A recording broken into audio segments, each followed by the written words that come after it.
शरीफ ने आप पर भी कोई इल्जाम लगाया वक्त का वक्त घोटाले का? नहीं, मेरे पर कोई एफआईआर में कहीं कोने से भी अगर साहब एक मेरा नाम दिखा दे तो मैं पूरी जिंदगी उबैदुल्ला शरीफ साहब का ड्राइवर बन के, उनका गुलाम बन के काम करूंगा।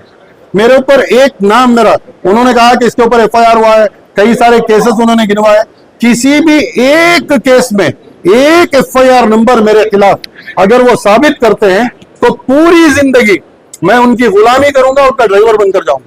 ये झूठ है।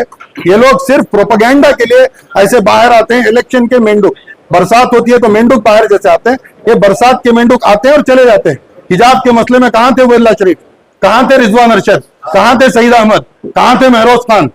हमारे जो हलाल का मसला आया, अजान का मसला आया, मिल्लत के जब भी मसले आए तो कौन लीडर सामने नजर आए? आज उन लीडर्स के खिलाफ बोल रहे हैं कि ये चले गए तो कुछ नहीं। ये लोग इधर आए ही हैं कि ये मुस्लिम लीडरशिप को खत्म करें। जाफर शरीफ साहब का करियर किसने खत्म करा? रोशन बेग साहब का करियर किसने खत्म करा? अजीज शेख साहब को खत्म करने की कोशिश किसने की, कितनी बार की? अवाम के सामने है बात आज। ये खत्म करने की साजिश हो रही है। 100% उनको खत्म करने की कोशिश हो रही है, साजिश हो रही है। जो लोग ये कोशिश कर रहे हैं वो उस मंसूबे में नाकाम रहेंगे, नीस तो नाबूद हो जाएंगे। ये मेरी जुबान है।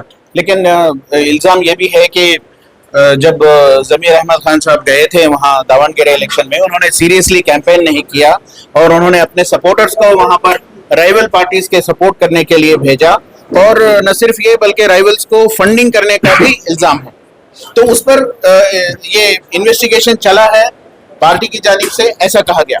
हकीकत ये है कि वहां पर जाकर रिजवान अरशद साहब हो, नासिर हुसैन साहब हो, सलीम अहमद साहब हो, वो जितने भी वहां गए थे, इनकी हैसियत नहीं है ये कैंडिडेट को जिताने की। जो वेलकम, जो नजारा बीजेड जमीर अहमद खान को मिला, उसका 1% नजारा किसी और लीडर को नहीं मिला।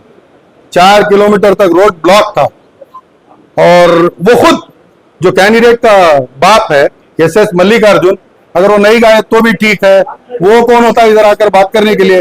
ये सब उसके डायलॉग्स थे। बट इलेक्शन के नजदीक सीएम पर प्रेशर बनाकर वो केरला में है, तो क्या हुआ? एक दिन के लिए बुला लीजिए। अगर से शामनूर ये इलेक्शन जीतता है तो उसकी पूरी क्रेडिट ये बीजेड जमीर अहमद खान साहब को जाएगी। अगर वो नहीं आते तो मैं कह रहा हूं, मैं ग्राउंड पर था, मैं देखा हूं, मैं उधर ही मौजूद था, बिल्कुल समर्थ जीत नहीं सकता था। इसी के लिए उनके ऊपर प्रेशर बनाया गया कि वो आए, एक बार वो आकर जो चेहरा दिखा करके इलेक्शन वहीं से टर्न हुआ, वरना तो बहुत अच्छे इम्कानात दूसरे पार्टियों की थी। अगर आप हार जाते तो कौन जिम्मेदार? हम मुसलमान जिम्मेदार, दावणगेरे का मुसलमान।